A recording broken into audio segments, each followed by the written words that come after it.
Hey everybody, this is a question we receive all the time, and that is, what is the secret to streak-free glass?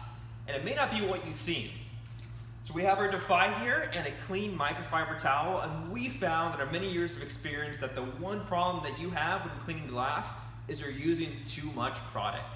So as you can take a look here, this car just got washed and it has all these streaks on the glass. We want to make sure these are all clean because you don't want to have to worry about having streaky glass and looking through it. So I'm going to show you exactly how we clean this glass. So all you're going to do is take our Defy and you're going to use a very, very small amount.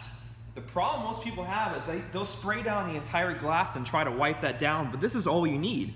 You're going to take your clean microfiber towel and lightly buff the Defy into the glass until it all evaporates. Quickly flip it over to a clean side and lightly buff off any residue. Now, if we were to spray a bunch of product like that onto a glass and try to clean it this way, look at how much more difficult it is. You're going to be fighting the product. You're going to be fighting smearing around, this or a glass cleaner or anything else.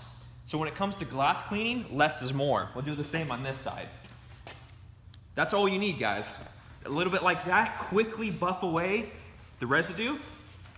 Now I know this side of the towel has the cleaner in it. I'm going to flip it over to a dry, clean side, and we're going to final buff the glass. And just like that, you have streak-free glass. You don't have to worry about the smears and everything else because glass cleaning on its own is usually the most difficult part. Less is more, guys, and that's all you need to do.